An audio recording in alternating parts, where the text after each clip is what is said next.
Hello, and welcome to our webinar series, Candid Conversations on Health. Throughout the year, we will tackle a variety of topics related to our health and wellness. The focus of today's webinar is sexual and gender diverse health. June is Sexual and Gender Diverse Pride Month, so we are raising awareness about the health challenges that continue to affect members of this community. Thank you for joining us today.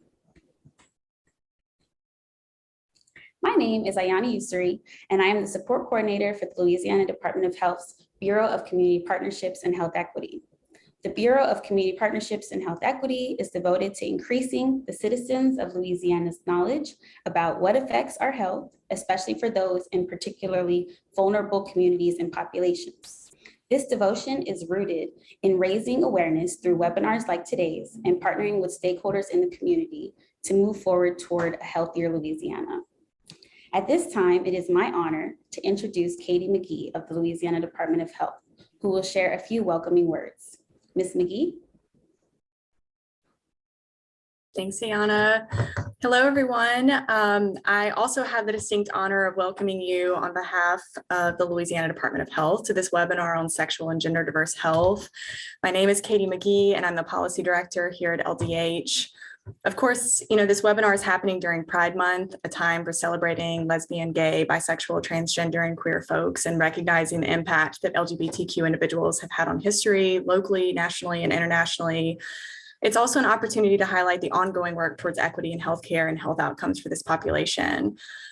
This is an extremely important conversation today. People in the LGBTQ plus community experience many health disparities, including a higher risk for developing certain conditions such as alcohol and substance use, certain cancers, cardiovascular diseases, anxiety, depression, and suicide compared to the general population.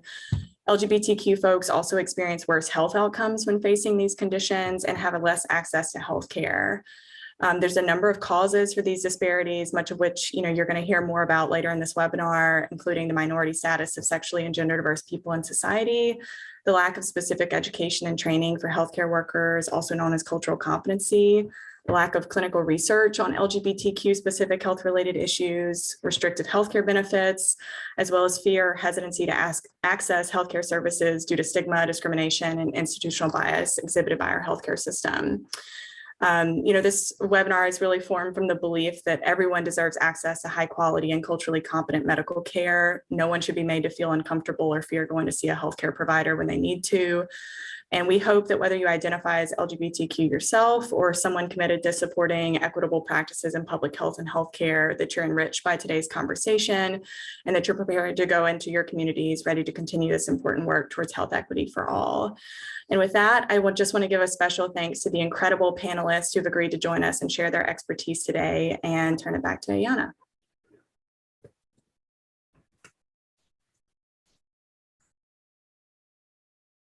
Thank you so much, Ms. Mcgee. That was wonderful.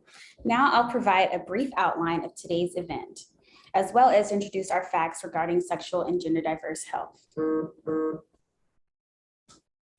So a quick overview of today's event. We'll start with our intro and welcome, as we're doing now. We'll go over our facts. We'll have our panel discussion, and then we'll circle back to those key takeaways. So as it's already been mentioned, the objective of today's webinar is to discuss the ways that the healthcare community can better assist members of the sexual and gender diverse community, as well as how to empower individuals from this community to advocate for themselves within the healthcare setting. So regarding our facts related to sexual and gender diverse health, the first is the sexual and gender diverse community is made up of people from all races, ethnicities, religions, and socioeconomic statuses. Number two, in order to effectively address health disparities affecting this population, healthcare providers must make it a point to understand the distinct needs and experiences of the sexual and gender diverse community. Number three, preserving good health and wellness includes scheduling and attending routine appointments with your healthcare providers, actively screening for potential health concerns, and knowing when to find a new provider more suited to your well-being. And last but not least, inclusive and equitable care saves lives. These 4 facts are ones that you will hear throughout the webinar. I want to stress the importance of getting information from trustworthy sources. So if you're going to share information with loved ones or within your communities, please only use information coming from reputable websites like the Health and Human Services, the CDC, and the like. We will also provide you with a one-pager via email after this session. Sharing accurate information can help save lives as well. And now it is my pleasure to introduce the Deputy Director of the Bureau of Community Partnerships and Health Equity, Mia Orr-White.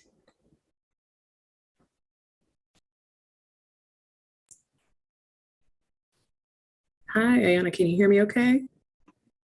Yes, There we go. great. Fantastic. Just double checking. Hi, everyone. Thank you so much, Ms. Usuri, and thank you all for joining our Candid Conversations on Health, Sexual and Gender Diverse Health webinar. Before I turn the session over to our event moderator, I want to thank each and every one of you for joining today's conversation. I hope that you find today's discussion informative and helpful. Here's some helpful information for people with Medicaid insurance. If your medical insurance coverage is from Medicaid, then you must make sure that your information is up to date. This includes your address. If you do not update your information, you may miss important letters from Medicaid and you could lose your health insurance coverage. To update your information, please visit the self-service portal at www.ldh.la.gov/MyMedicaid. That's MyMedicAid.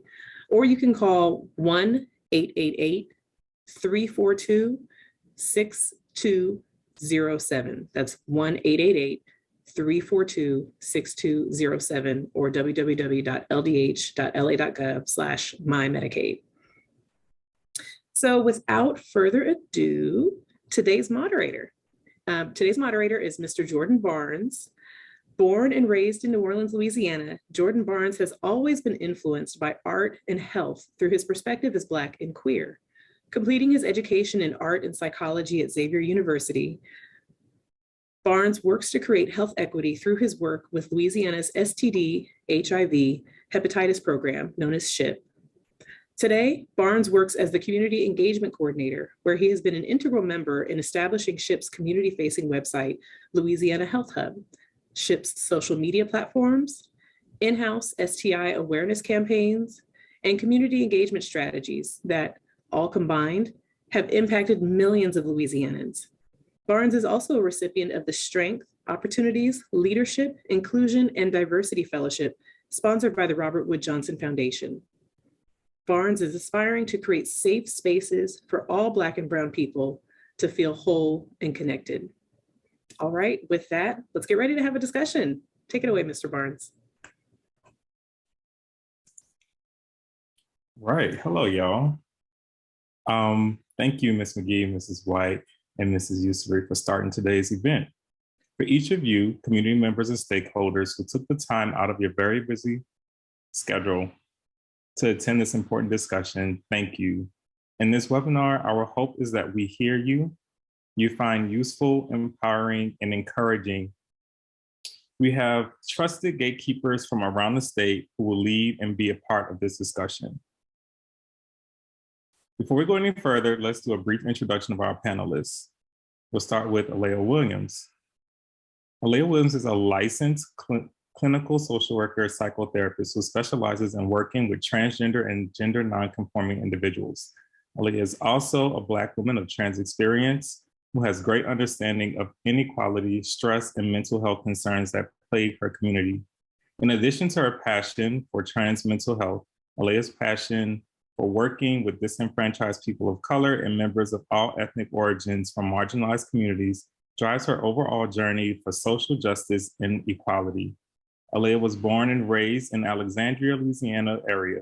Her education endeavors include a BS in psychology from Northwestern University and a Master of Science in Social Work from the University of Texas at Arlington. Elea is currently enrolled at Tulane University's School of Social Work, pursuing a doctoral social work degree. She has been practicing as a licensed clinician for nearly 10 years in a variety of settings and is licensed in various states across the US. In addition to her several academic and career endeavors, Elea also works to keep her hands in the behind the scenes work as a form of activism. especially in regards to issues related to trans and LGBTQIA+ equity and access issues, issues that impact the Black community, and issues of injustice impacting many other disenfranchised populations. She is currently serving on the PFLAG of New Orleans Board of Trustees, Louisiana State Department of Health's RAIB Advisory Board, and she partners with several other entities in the community to serve the overall fight against oppression. Her ultimate goal is to guide anyone she works with to empower and a superb sense of self. Next, we have Jimmy Gill. Jimmy Gill has worked in the field of HIV prevention and care for nearly 14 years. Originally from San Francisco Bay Area, he moved to New Orleans 3 years ago after hearing about the inspiring work being done across the state of Louisiana. By day, he is a passionate advocate for people living with HIV and the communities most impacted by the epidemic, which earned him a spot as one of New Orleans 40 under 40. By night, he is the current reigning Miss Louisiana Leatherette and crew captain of Crew of Pride Floats. Next, we have Dr. Manny Ocasio. Dr. Manny Ocasio is an assistant professor of pediatrics and director of community engagement and behavior research in the section of adolescent medicine. He's also co-chair of the Tulane LGBTQ+ Research Collective. He received his MS in public health in 2013 and PhD in epidemiology in 2018 from the University of Miami. Dr. Ocasio's research focuses on sexual health inequities among sexual and gender diverse young, SGDY, people in the South, particularly those who identify as Black and or Latinx. He is actively involved in the Adolescent Medicine Trials Network, ATN, and the only domestic network dedicated to addressing the HIV epidemic amongst adolescents. Dr. Ocasio is a New Orleans site project director for ATN Cares, a large multi-site HIV prevention and treatment study with over 1,700 adolescents at risk with HIV.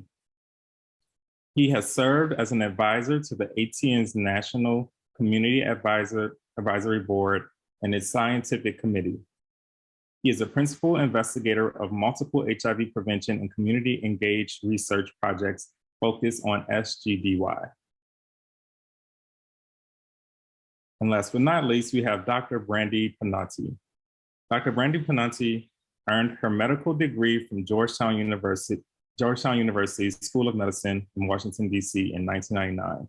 She completed her residency of internal medicine with her fellowship in endocrinology at Tulane University School of Medicine, New Orleans, Louisiana. Dr. Pannazi joined Ochsner Clinic Foundation in 2006 and became system chair of endocrinology in 2018. She has held many leadership roles at Ochsner, including clerkship director for medical specialties, clerkship director for endocrinology, and program director of the Ochsner Endocrinology Fellowship. She practiced endocrinology at the Ochsner Medical Center in New Orleans on Jefferson Highway and at the Gender Affirmation Clinic located at the Chapatula site. Dr. Pannazi initiated development of endocrine multidisciplinary clinic delivering a team approach to endocrine disorders that may require both medical and surgical treatment. She specializes in transgender care and helped to develop Ochsner's transgender patient care physician training modules, Ochsner's EPIC Transgender Toolkit.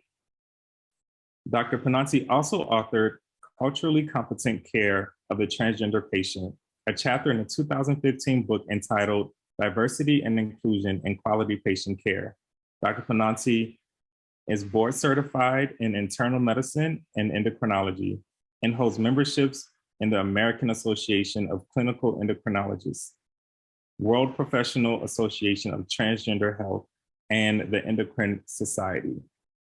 These are our amazing panelists. They're going to help us have a brief but deeper discussion. As we start this panel discussion, it's important that we continue to remain vigilant in the fight pursuing a healthier and inclusive Louisiana. This discussion will be factual, based in science and understanding.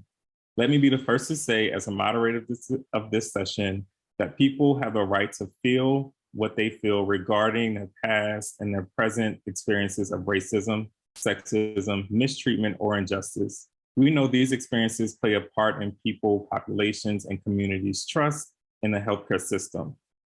So let's get this panel discussion started. So I first would like to start out by asking everyone, what is your profession and how is it related to gender diverse health? So let's see. Jimmy, let's start with you. What is your profession and how is it related to sexual and gender diverse health? Thanks, Jordan. I am the Community Mobilization Supervisor here with the Office of Public Health, STD, HIV, and Hepatitis Program. And a lot of the communities that we're serving are sexual and gender diverse folks. And over the last 14 years, I tend to work in queer spaces and really support and uplift my community. Thank you. Elea, you're next. Could you introduce yourself for us?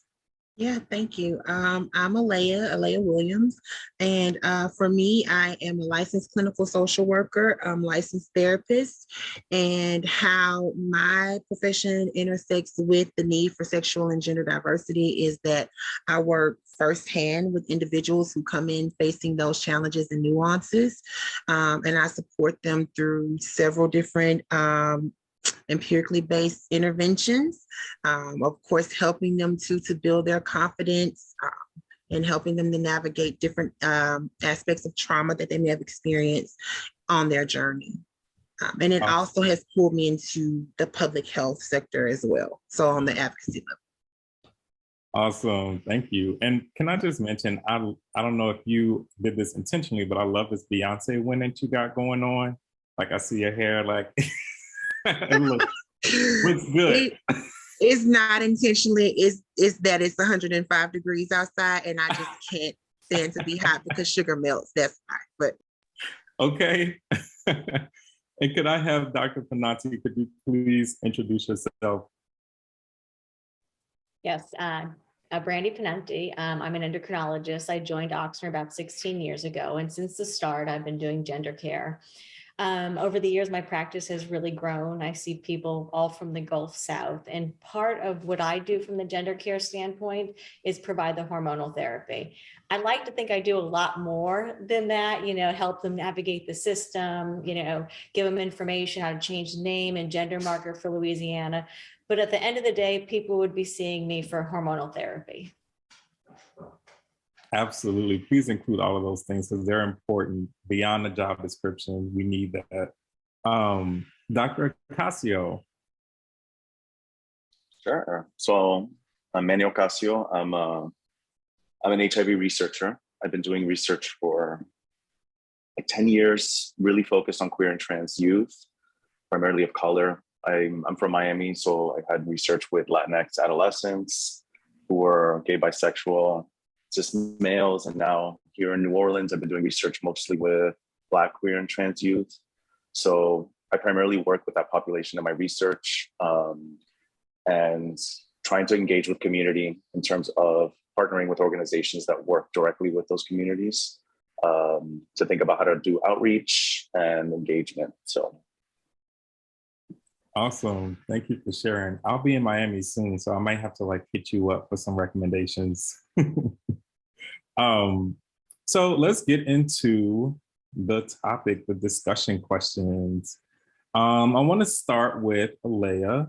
My first question I have for you is, as a therapist, how do you help trans and non-binary people build their confidence to live their true, authentic lives?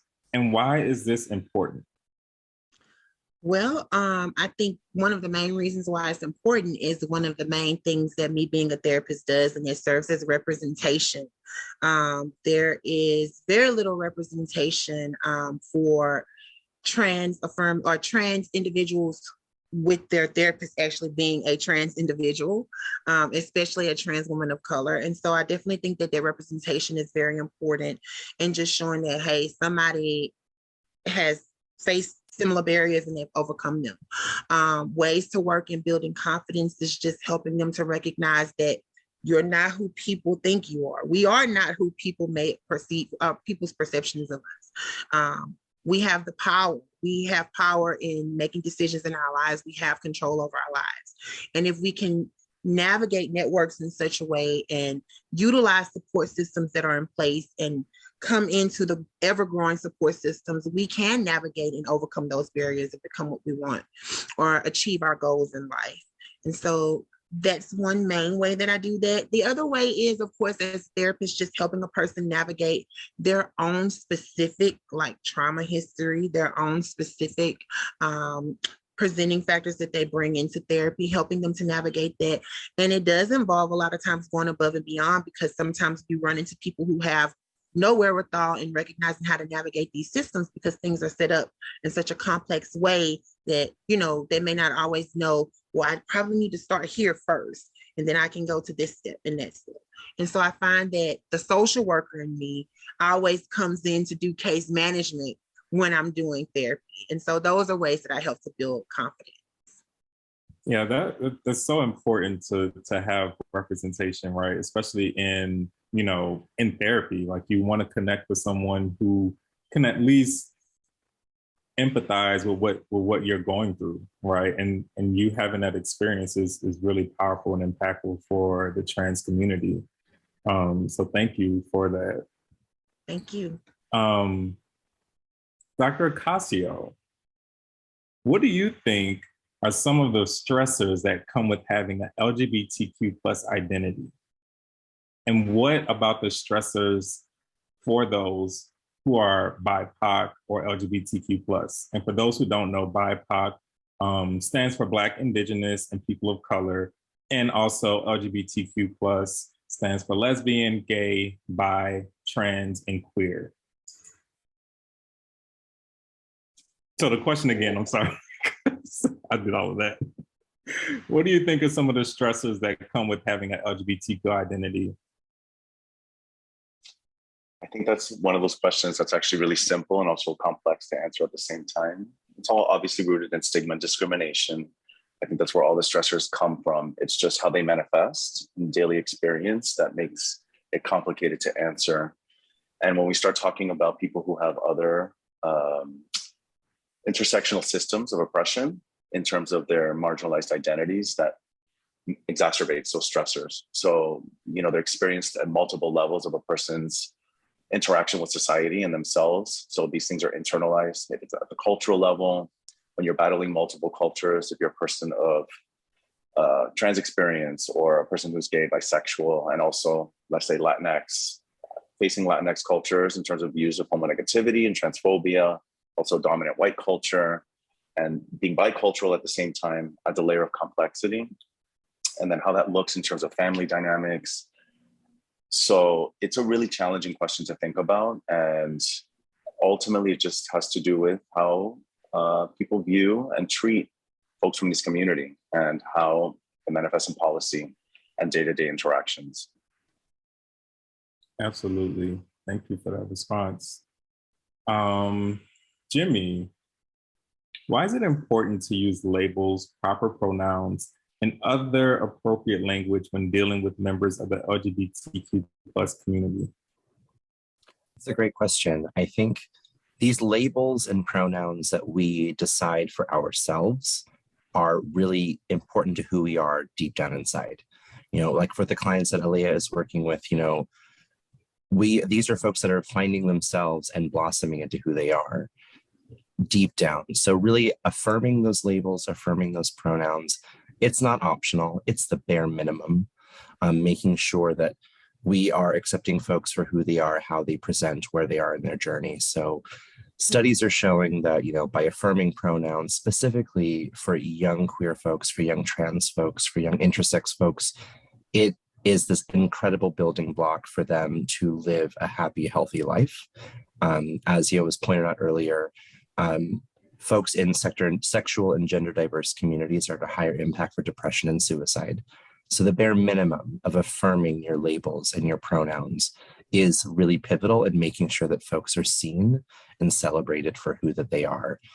And in terms of language, I think it's tricky. If we're coming from a healthcare setting, we are groomed hardcore grooms to use specific language when we're working with clients. But to the best of our abilities, it's important that we mirror the language that our participants and our clients are using as much as it's appropriate.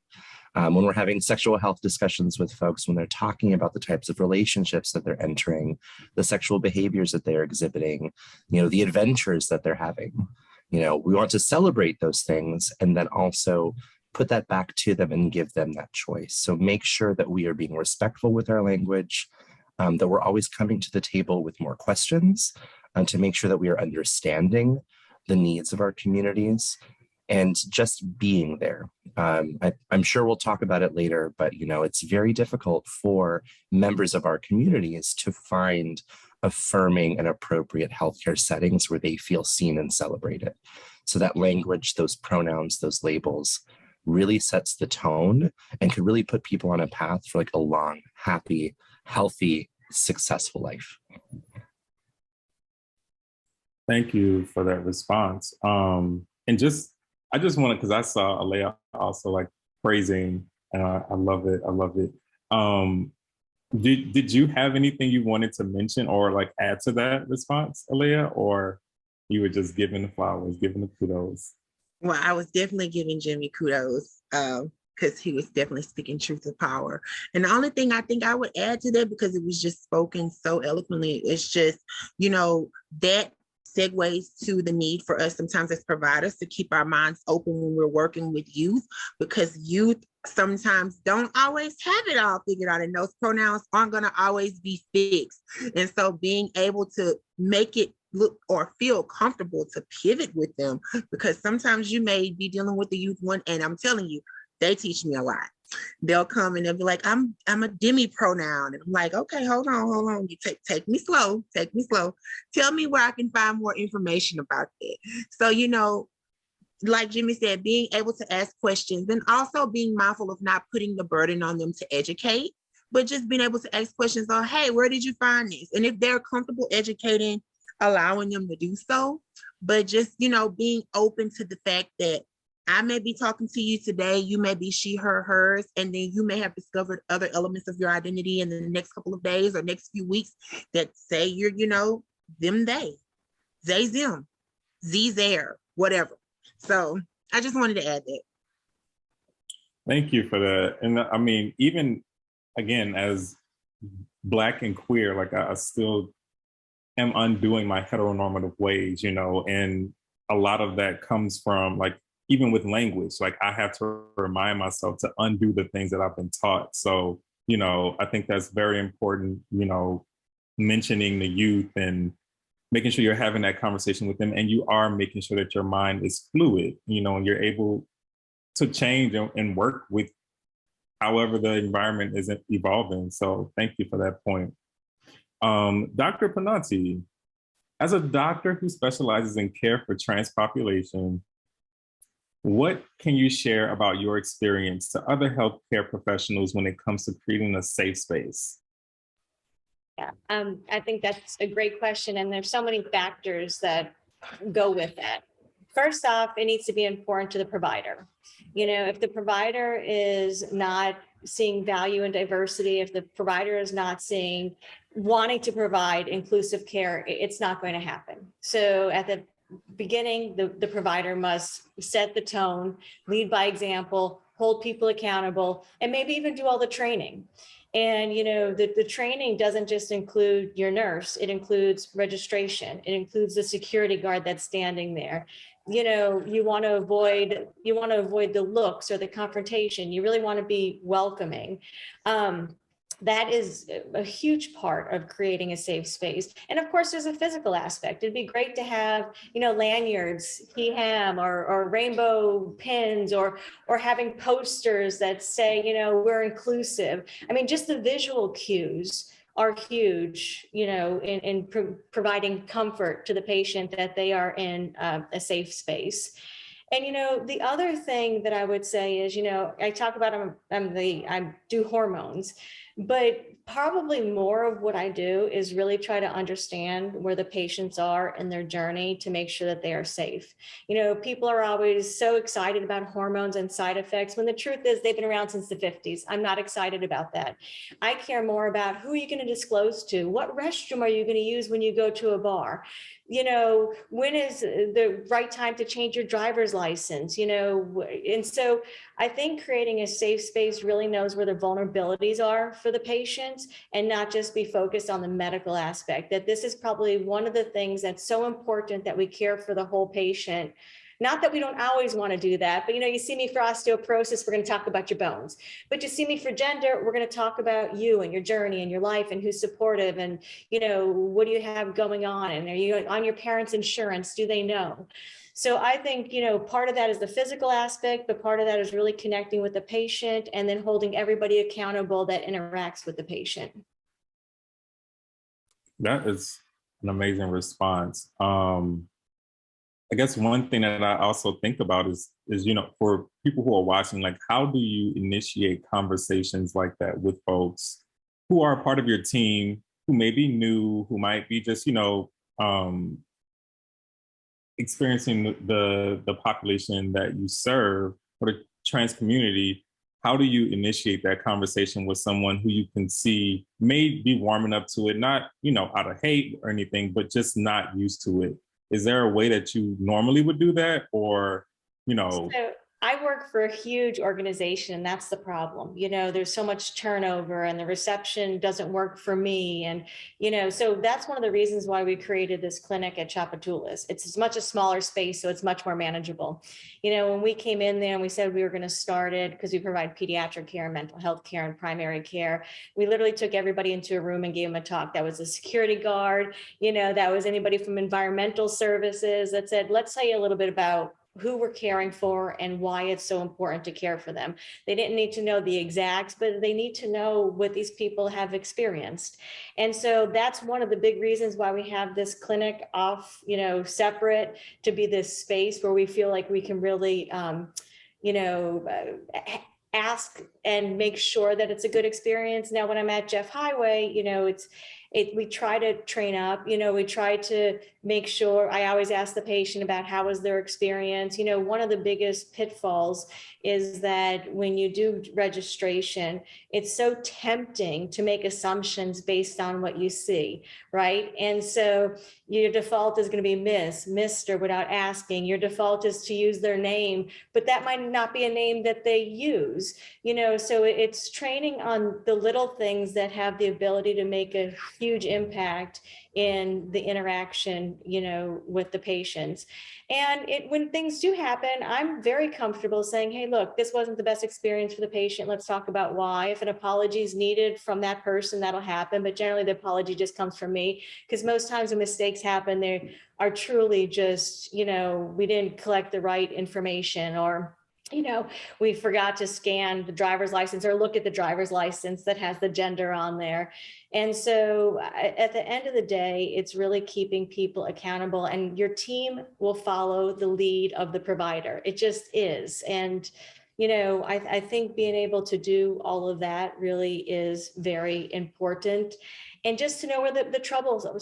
I'm alerted on everything, every complaint that comes in with regards to gender, whether they, wrong pronouns, wrong name, people were making fun of them. There were comments, they were challenged in the waiting room, they had a bad experience in the restroom, so what we do is we use that as an opportunity to learn from it, to see how we can make changes along the way, even like little things, which turned out to be huge things. When you get a lab slip, the lab slip only has on there what your insurance recognizes you as.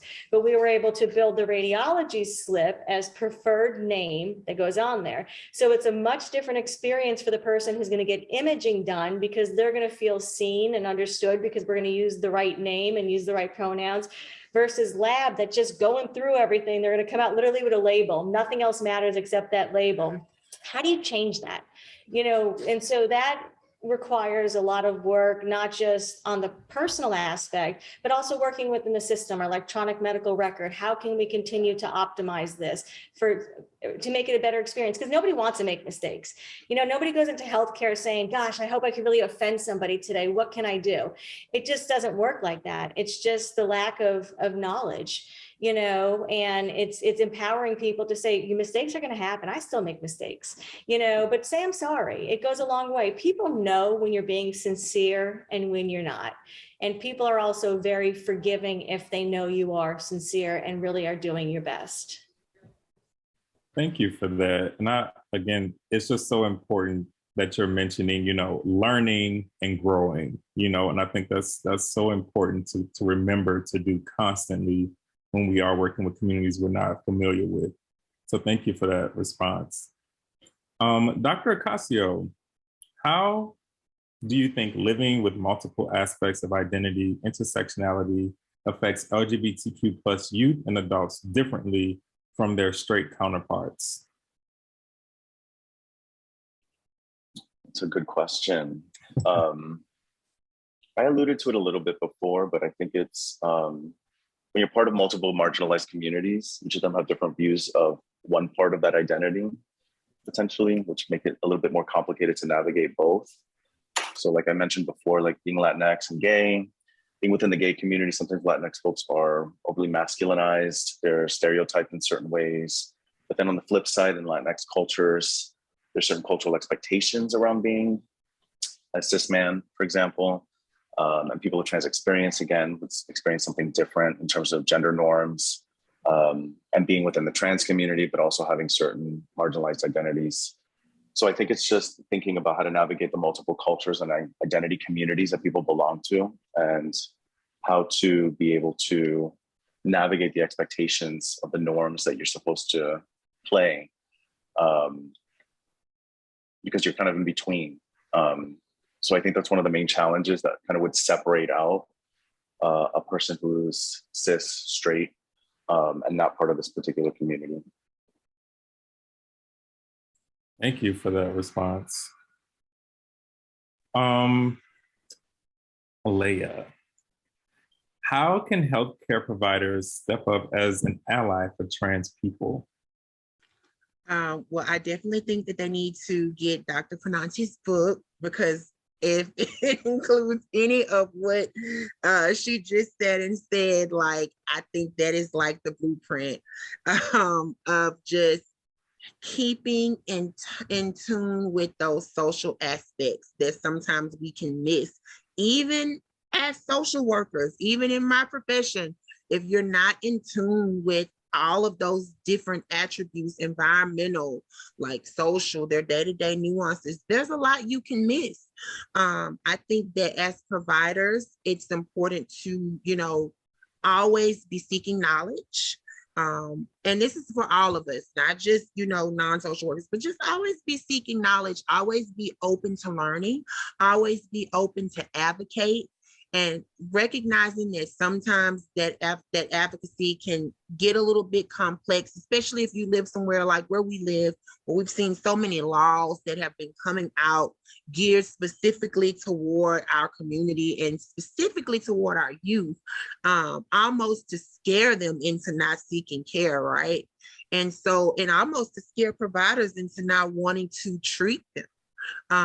But I know that we have several of us out here that are willing to go against that wall. And so just being able to speak truth to power, speak that out, and anyone that's around, you know, to increase cultural competence, as Dr. Pannazi was saying in her clinic, you know, pulling in every aspect of, you know, provider in there, from doctor down to environmental services, security, anybody who's going to have to interface with it to create that environment is so important. And I was just sitting here like, oh my God, I was so excited when I was hearing her saying it, because so many times those are the things that get missed. It's not the interaction with the doctor, in a lot of cases, but you know, it's getting there. It's getting, walking into the building and security giving you a dirty look or a whisper. It's going to the front desk and, things may be a little bit off in the EMR medical record system and you may be misgendered. And then how is that corrected? Is it causing more attention? Creating those stresses and nuances that make it really hard to walk in because you don't know what that person just walked into your office from. So I guess to answer that, I think the more push we have for cultural competence across the board is a good way to counter a lot of that. I definitely agree. And I know everyone on this call has gems to drop for this question. So I do want to open it up for everyone else. Like, how do you all feel, or how do you feel that healthcare providers can step up as an ally for trans people? I'll jump in. I think when you're seeing your patients and your participants, don't make any assumptions, especially when it comes down to, health and sexual health. You have to ask all the right questions and make sure that you're offering your services to everyone, regardless of their gender identity or their gender expression. We don't know what people are doing, and we're not going to be able to serve them 100% if we don't ask those questions and make sure that everyone is treated with the same impeccable level of care. And part of what I do is I also lead education efforts. So I give talks at LSU and for Oxnard and Tulane. Essentially anybody that asks me, I say yes. It's kind of my go-to at this point because we really need to get education out there. For the longest time, it wasn't part of medical education, whether that's in nursing, nurse practitioner school, becoming a physician. It just wasn't included. It's getting much better now, but I think, helping to lead those education efforts and say, it's just important that you learn about this, that you do cystic fibrosis or heart failure.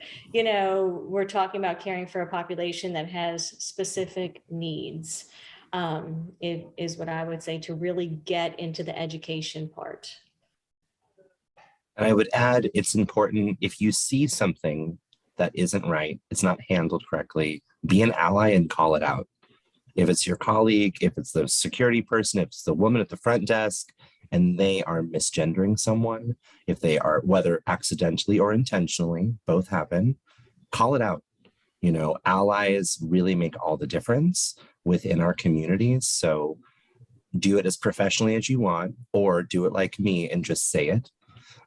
Because sometimes we have to call it like it is. And if we're going to stick up for our transgender brothers, sisters, and siblings, we have to get loud about it. Thank you. And I think what I would add to that is, I think it's also advocacy. I think we talked about the policies that are happening. And I think as experts, providers, people who are engaged with this community, at least on an individual level, it's taking it a little bit outside of that and thinking community level. How do we support organizations that are doing the active work in terms of they're on the ground actually trying to help policy change, connect people from community to the services that are available, helping navigate systems like Elea mentioned, and going up to Baton Rouge at this point, because it's been scary, to be super honest, and I don't think this is the end. So I think it's really, at this point, to be real allies, it's taking a step up. Absolutely. And then I would also, just to mention, allyship is great. And I also feel like if you're in a place of power, make sure you're employing people who look like the people that you serve.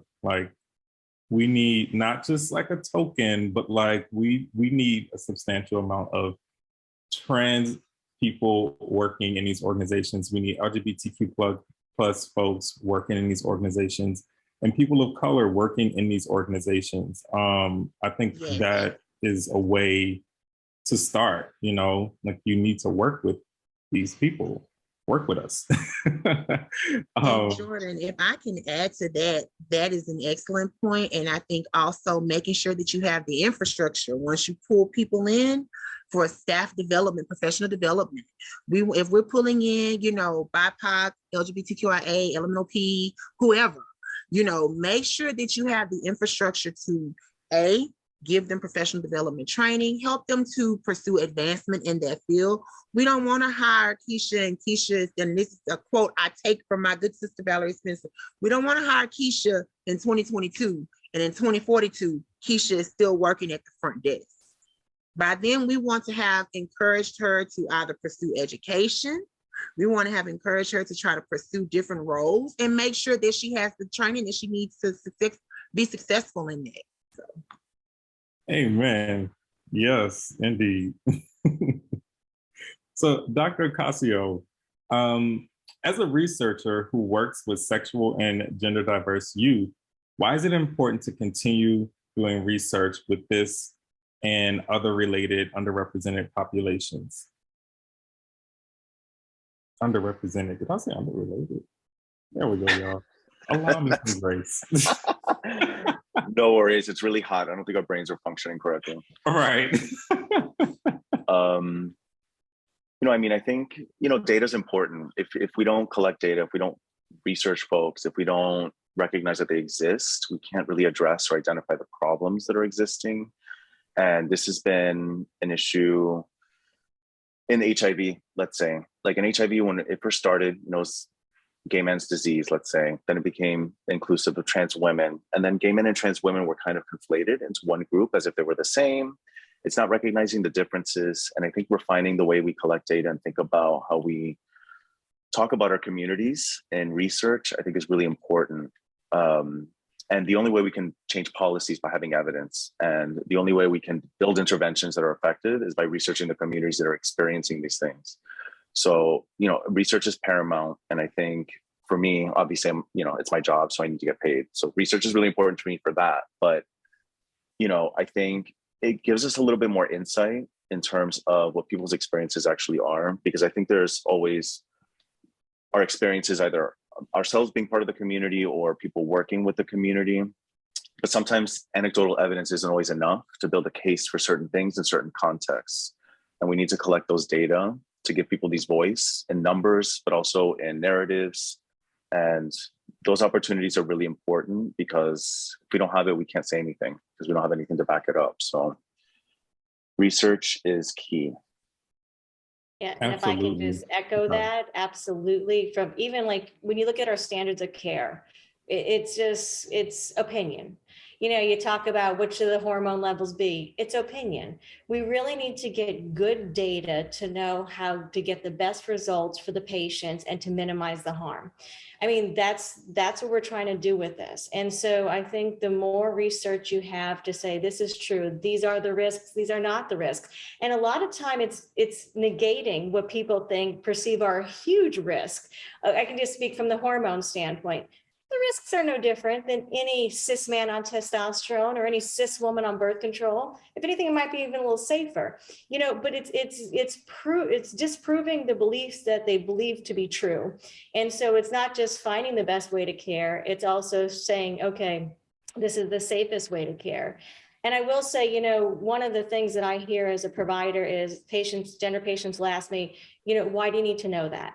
Why do you need to have in my chart trans man if I'm a man? And I said, I get it. You're a man, but we need to be able to collect the data to know that we need to know our patients to care for our patients. Secondly, I need to know what anatomy you have. I get that you wouldn't have chosen that uterus, but if you're having sexual activity that can lead to a pregnancy, I need to know, and that's the only way that I can counsel you on risk reduction behaviors and make sure that you are safe.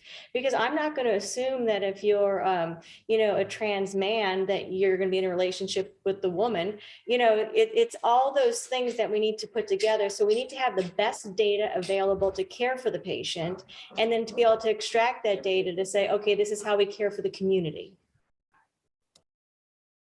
That is so real. Everything that you all are talking about, I think it's very important to recognize the person, right? And acknowledge that. I think so many times, and I hear this often, even, with my identity, like my parents, like my mom would be like, aren't you LGBTQ plus? And I'm like, no, mom, I'm only with G. in research that happens, right? So like we have the LGBTQ plus community. So let's go to this one club so we can like try to test everyone. And that doesn't work. Like even with BIPOC, like Black people are different from Indigenous people that are different from people of color, you know, and we have to acknowledge that because you're gonna miss an entire population if you're going about it like treating someone as if we're all in the same group, because we're not, you know, and I think it's beautiful that we're not, you know, so I just wanted to mention that. Great points, y'all. Jimmy, so I wanted to ask you, because this came up earlier in the conversation, but what is the difference between gender identity, gender expression, and sexual orientation? Oh, yes. Okay, so sexual orientation is, I think, one that most folks are all familiar with, you know, heterosexual, straight, gay, bisexual, all of those under sexual orientation. Gender identity is who you are with your gender. You know, it can be different from the gender you were assigned as birth, but that is who you are. Gender expression is how you present in the world. So for folks that are gender non-binary or use they, them pronouns, you know, they may present in a more feminine fashion or more masculine fashion or in something in between.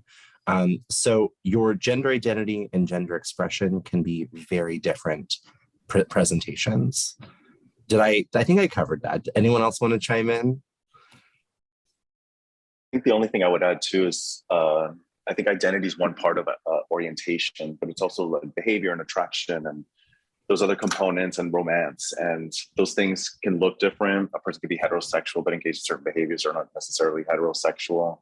So sexual orientation is complicated. So yeah, that's the only thing I wanted to add to that.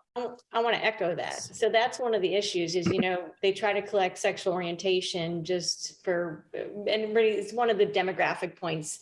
In truth, as a provider, it means nothing to me. I don't, you know, you can tell me you're straight, but if you're having sex with men, I need to know that. So I never ask sexual orientation. I probably should. But at the end of the day, what I want to know is behavior. So I can kind of counsel you on that.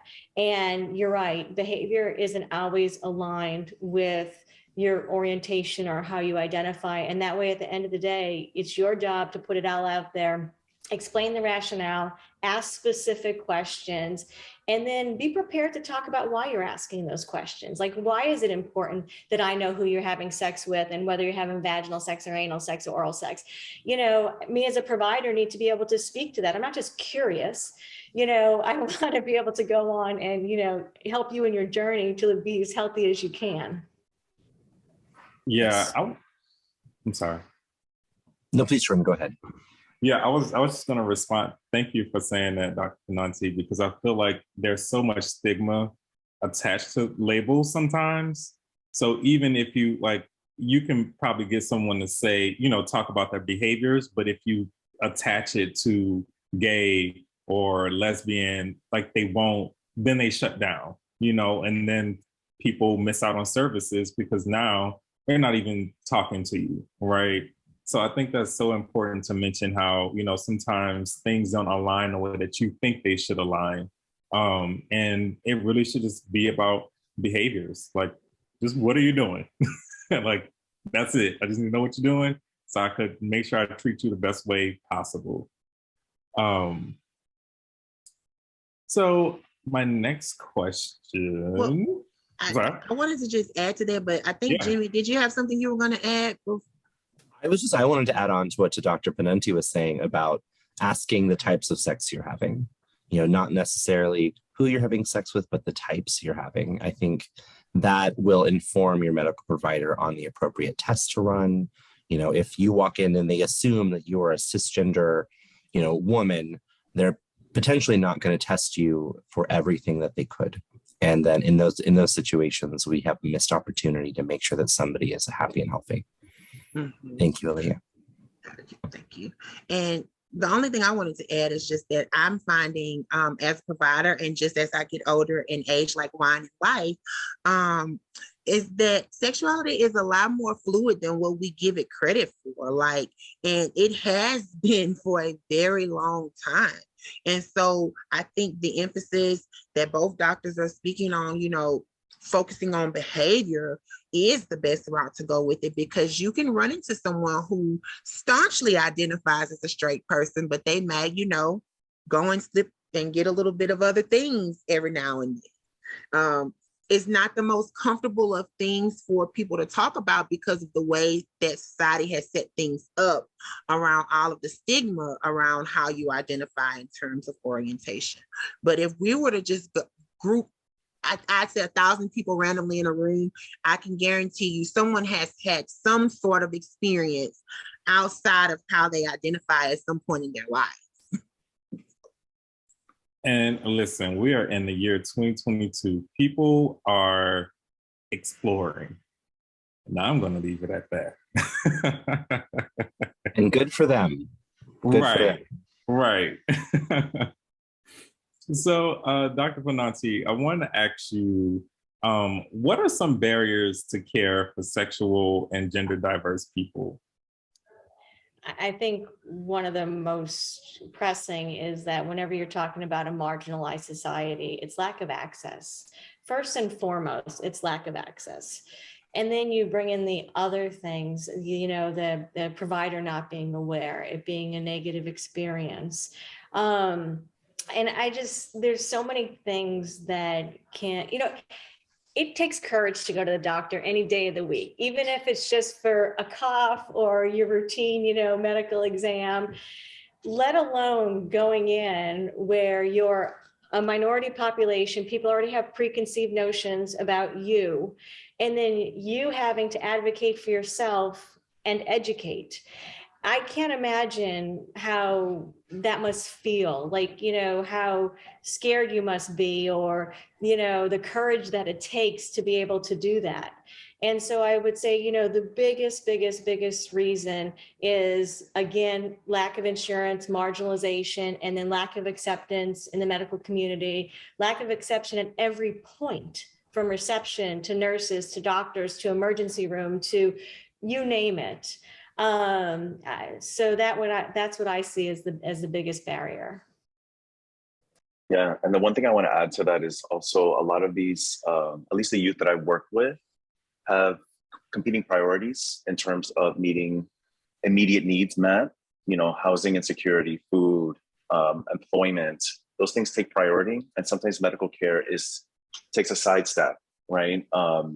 So I think it's important to think about that there's also these socioeconomic needs that need to be met before even medical care can be considered as a priority for one person. So that's the only thing I would add to that. Thank you for that, Manny. That's very important. Like, before you try to treat somebody, like, it's like 10 steps before I even get to the doctor that I have to check off. So that's very important. Jimmy, in what ways can a sexual and gender diverse self-advocate for themselves in the healthcare setting? It's, with all of the things that everyone has mentioned about these barriers to care, it's a lot of times it comes down to finding your voice and finding support.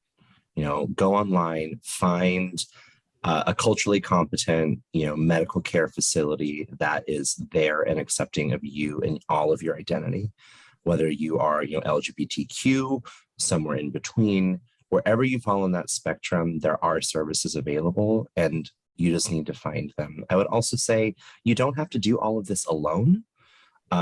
Lean on your good girlfriends, find a community health worker. There are advocates out there that are willing to speak up and make noise. I can't tell you how many doctors and receptionists and pharmacists I have cursed out over the last 14 years that were standing in the way of the success of my friends and my clients.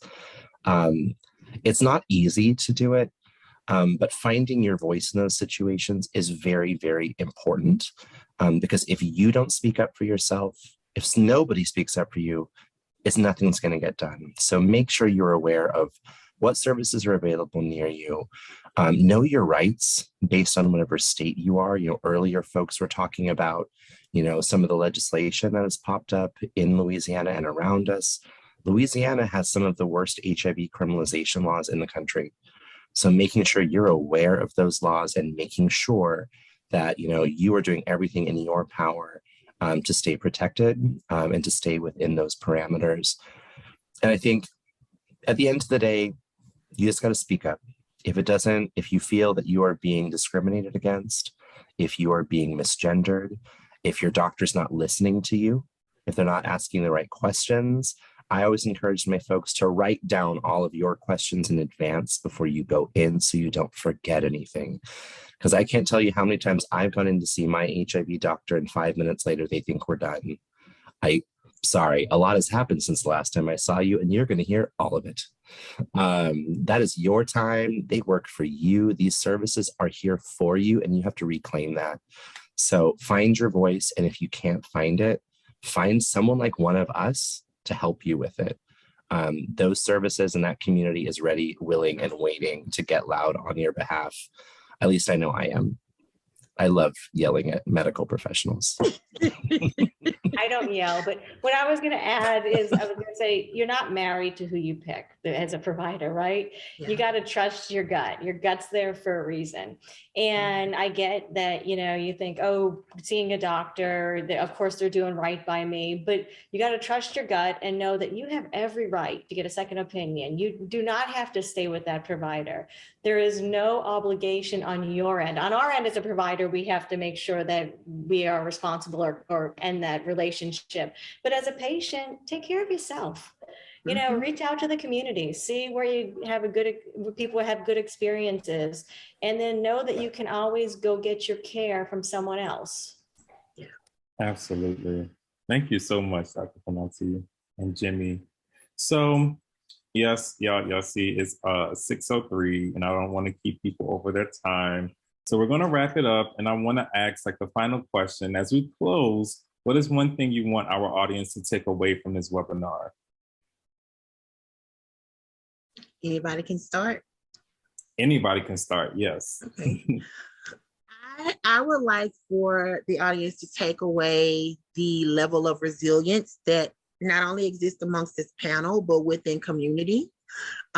We are a resilient bunch of community and allies. And it takes a lot to endure a lot of what we have to endure, coming to the table with our own set of social determinants. And so if you are a person that's in the audience that is of community and maybe hasn't engaged just yet, or that's thinking about becoming an ally, just remember you are joining an army that is very strong within ranks. And I know that we speak a lot in deficits, but we also have a lot of beauty and strength and success within our community. So that's what I would want the audience to take. Thank you. And I would say, you know, it's definitely a privilege to care for the gender patients.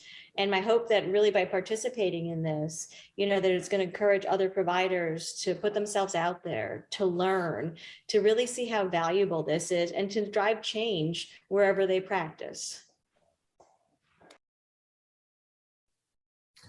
I would say that just remain flexible. You know, things are changing. Pronouns are expanding. You know, back in my day, it was just LGBT. Now it's LGBTQI2S, Alphabet Mafia. There are so many pronouns are getting added every day. And if you make a mistake, own it, apologize, and keep moving forward. Just be, I think as Dr. Pannazi said earlier, just be genuine. You know, own that and keep going. Everybody messes up. It's how you respond that matters, and your patients and your community will appreciate it. I think the one thing I want to add is do some advocacy work. It can be really minimal, and you know, I'm somebody who is diehard research, and that's how I was trained, and nobody taught me to really do any legislative advocacy work at all. But it turns out it's really not that much. And I think it's putting yourself out there, because I think right now it's super important to think about doing that to some capacity. Call your legislator, write a letter, write an email, go to a community meeting. There's like a lot of different options, because it's really critical, because the policies that are up potentially next year again are horrible for our youth. They're really horrible. They send a horrible message even for the youth that are not. part of the communities that are being directly affected. Denying gender affirming care affects all people, not just those youth and it's those around them. I just think this advocacy work is super important. That's something that I want to encourage people to consider and try to get into as much as they can to the capacity that they can. Thank you so much, Dr. Ocasio. And I want to thank everyone on this panel for sharing yourselves, sharing your time, and sharing your knowledge. I think this is a true testament to the work that is being done. Like, we're having an entire panel discussion talking about, sexual diversity, gender diversity, and we're educating people, so this is a true testament to the work that is being done, and Louisiana is moving forward. So thank you, everyone, for offering yourselves. And I'm going to pass the mic back over to Ayana.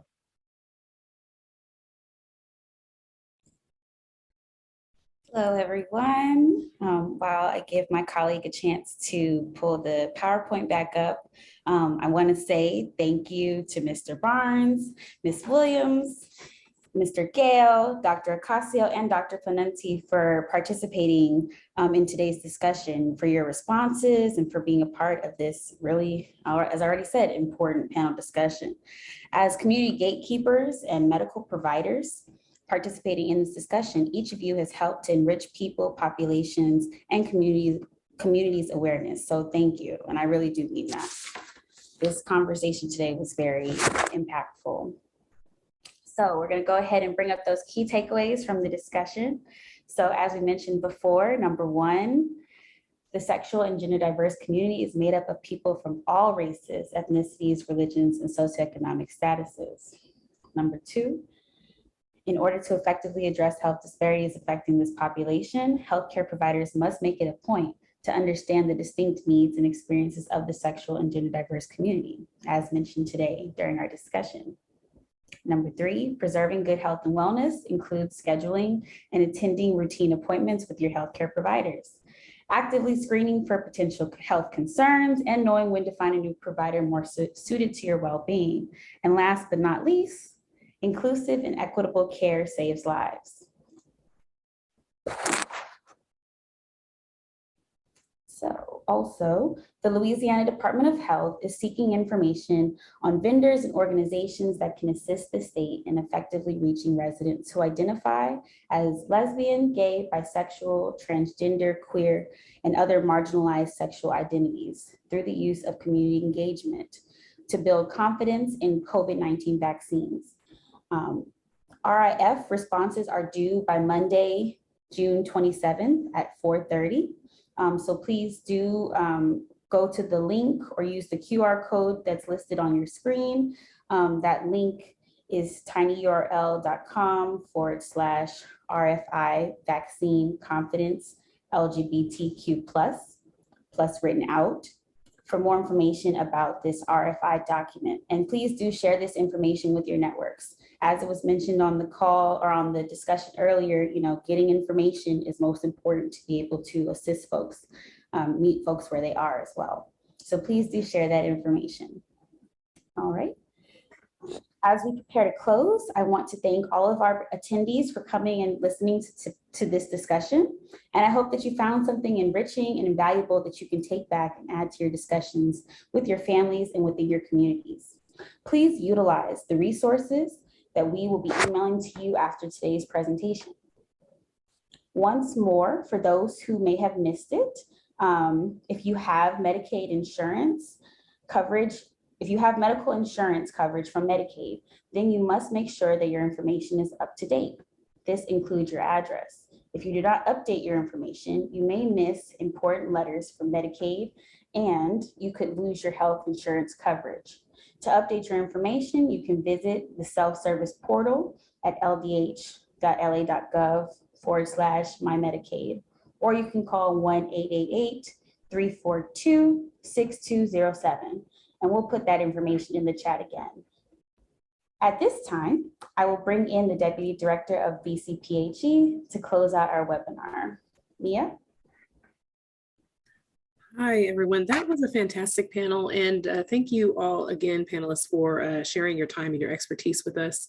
this evening. Before we go, I'd just like to thank the staff of the Bureau of Community Partnerships and Health Equity, as well as the Bureau of Media and Communications for executing such a needed conversation today. Thank you all so much. A huge thanks goes to the entire Louisiana Department of Health team. And last but certainly not least, a special thank you to the Secretary of the Department of Health, Dr. Courtney N. Phillips, for her continued leadership in pursuing a healthier Louisiana. Please be sure to join us for our next conversation focusing on minority mental health. That will be on July 20th at 5 p.m. You can use the QR code on your screen, or you can go to tinyurl.com/LDH minority mental web to register for this next webinar. And that link will also be included in the chat. So thanks again, everyone. This concludes our event. Good night and be well.